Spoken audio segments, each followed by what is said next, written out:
Bueno chicos, estamos entonces en esta tercera parte de la unidad 6. Eh, Veníamos viendo lo que correspondía a la estructura secundaria, ¿sí? Ahora vamos a ver lo que son las asas y giros, que son una parte importante de las proteínas también y que terminan de explicar el resto. Las asas y giros van a ser secuencia de aminoácidos donde yo no tengo una conformación repetitiva de los aminoácidos, ¿sí? ¿Se acuerdan que hasta recién veníamos estudiando que en la hélice la conformación dentro de la hélice era repetitiva? Menos 57 de phi y menos 47 de psi. Para el caso de la hebra ocurría lo mismo. ¿Qué ocurre en las asas y los giros? Son secuencia de aminoácidos donde yo no tengo una conformación repetitiva.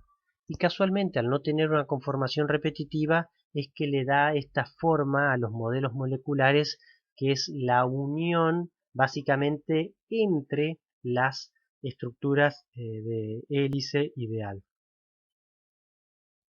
de hélice y de hebra. Dice una hélice alfa o una hélice beta, en una hélice, los residuos consecutivos tienen una conformación similar. ¿Ah? Los tramos de estructura tridimensional no repetitiva se pueden caracterizar como asas o como giros, porque causan cambios en la dirección de la columna vertebral del polipéptido. Bueno, en los giros, ¿sí? Hay un cambio en la dirección de la proteína. ¿Sí? Fíjense que en este caso vendría en este sentido, ¿sí? Nitrógeno terminal, carbono, y acá pasa a cambiar el sentido, porque pasa de carbono terminal a nitrógeno el sentido. Generalmente en estos giros se estabilizan también, fíjense, en una distancia de 4 a 3 residuos por fuente de hidrógeno también, y aparece, fíjense quién aparece acá, la prolina, que yo les comentaba que la prolina tenía primero que tenía el enlace peptídico, era el único que tenía conformación cis, que es el que le permite el cambio casualmente de giro. Y eh, la estabilidad dada por la no ruptura, digamos, la no posibilidad de giro del carbono alfa. Este otro tipo de giro aparece, fíjense quién aparece, la glicina, ¿sí? Era el otro aminoácido que yo les contaba que al ser poco voluminoso permite también los giros. En estas, digamos, los giros son, digamos, son parte de la cadena polipeptídica donde cambia abruptamente, digamos, la dirección del péptido. Y son también los que permiten unir las hebras adyacentes. Cuando yo tengo una hebra que está unida con otra, ¿sí? Casualmente tiene que haber habido en algún punto un cambio en esa dirección que está dada por un giro. Bien, pasamos ahora a la estructura terciaria de las proteínas. Cuando hablamos de la estructura terciaria hablamos del plegamiento total de la proteína dado por las fuerzas principalmente hidrofóbicas que se atraen entre sí para estabilizar la proteína. Siempre que pensemos en la estructura terciaria tenemos que pensar en la interacción de las fuerzas de los aminoácidos más distantes entre sí. Mientras que cuando estamos en la estructura secundaria pensamos en las fuerzas entre los aminoácidos, que pueden ser fuerzas de puente hidrógeno, ¿sí? Fundamentalmente, pero entre los aminoácidos más cercanos. Bueno, dentro de las estructuras de la estructura terciaria vamos a tener dominios. Los dominios, ¿qué son? Son estructuras que se separan entre sí generalmente por asas que unen estas estructuras. Entonces, esta por ejemplo es la piruvatocinasa del gato y podemos identificar tres dominios que difieren entre sí. Fíjense que aquí tendría uno donde tengo mayor porcentaje de estructuras beta, de hebras, ¿sí? Tiene un mayor porcentaje de hebras. Fíjense que tendría una zona central con un mayor porcentaje, una mezcla más, una relación más porcentual de hélices y hebras, y una parte basal, ¿sí? Unida, donde predominan las hélices. Y a su vez estos dominios, como les decía, generalmente están unidos entre sí por asas que permiten conectarlos. Estos dominios permiten agrupar las proteínas por familias, porque inclusive hay investigadores que proponen que las proteínas se pueden agrupar por familias de acuerdo a estos dominios y que esos dominios son repetitivos eh, para algunas familias puntualmente, ¿sí? Y de hecho es así. Fíjense, aquí tengo el caso del citocromo C. Fíjense que en todos los casos, a pesar de que en un caso es del citocromo C de atún, que sería el B, este es el B, el C, el D y el E, este sería el citocromo, este sería el B, este sería el de atún, este sería el de arroz, este es el de levadura y este es el bacteriano. Fíjense que en todos los casos el, este dominio es igual para todos los citocromos, a pesar de que son de especies muy diferentes. Entonces, es como que se podría agrupar, digamos, las proteínas o agruparlas en familia de acuerdo al tipo de dominio. De todas maneras, esto todavía no se hace, digamos, no es que hay un agrupamiento. eh, sí nos da mucha idea de lo que siempre hablamos, de un antecesor en común, porque evidentemente hay un antecesor en común porque si especies tan diversas comparten el mismo dominio, ¿sí? Quiere decir que evidentemente se empezaron a modificar a partir de un individuo. Bueno, las categorías de los dominios pueden ser todo alfa, o sea, todo alfa hélice, donde dominan las alfa hélices.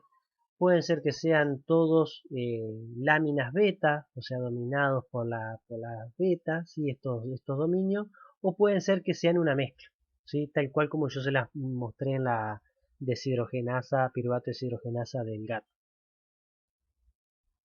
Esta es la albúmina presente en el suero humano, donde fíjense que es un caso donde dominan las hélices. Esta es el caso de la aciltransferasa, que es todo, fíjense que está dominado fundamentalmente por láminas, ¿sí? Formando estructuras de beta.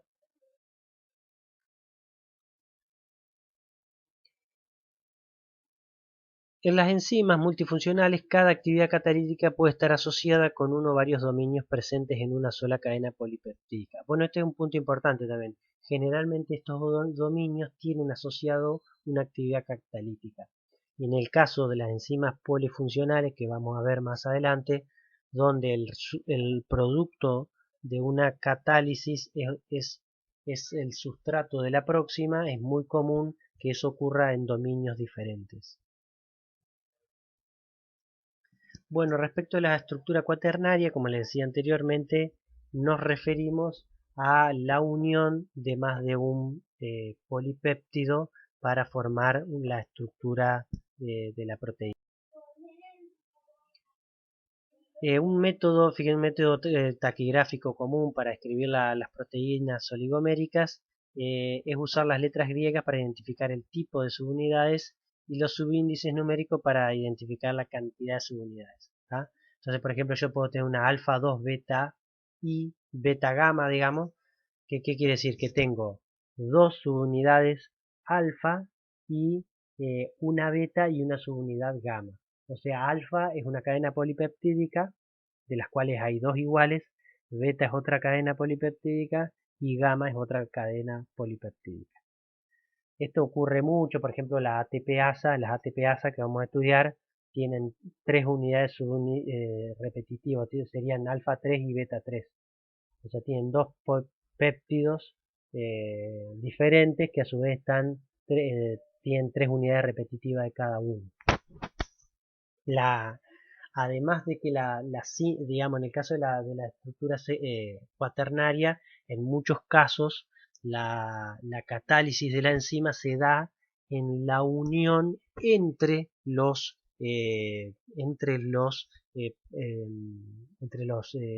subunidades.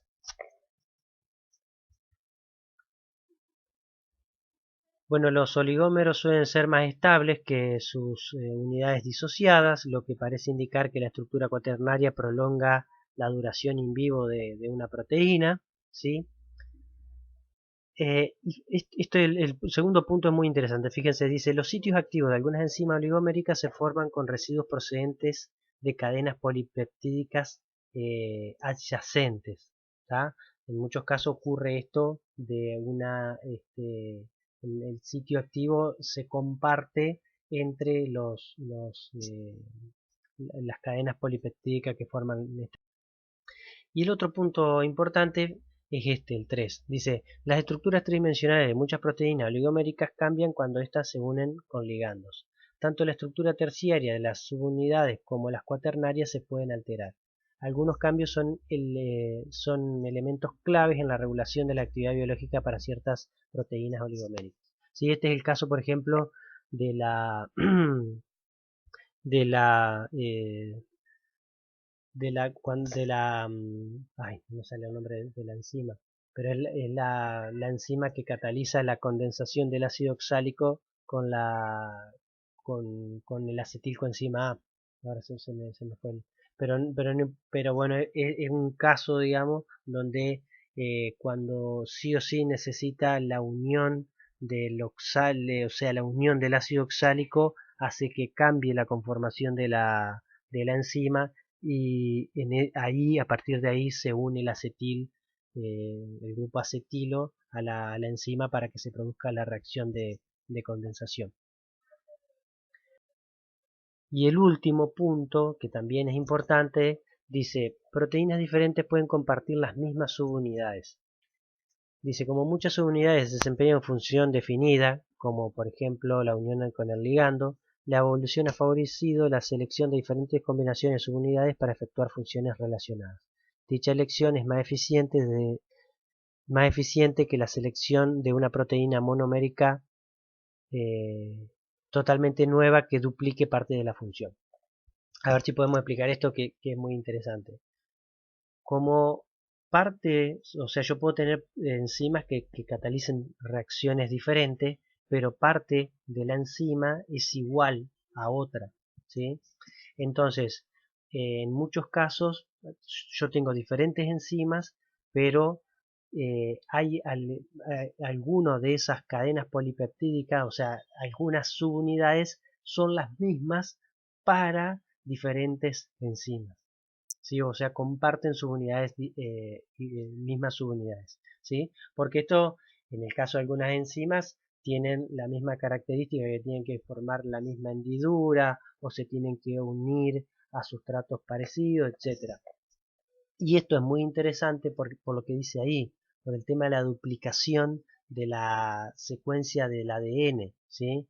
Esto hace que yo no tenga que duplicar, o sea, porque si yo tuviese dos proteínas que son muy parecidas, ¿sí? Y yo necesito el gen para codificar esas dos proteínas. Si gran parte de la proteína es similar, haría que yo tenga ADN redundante, ¿sí? O sea, que tenga duplicado el ADN porque gran parte de la proteína es igual, gran parte o una parte.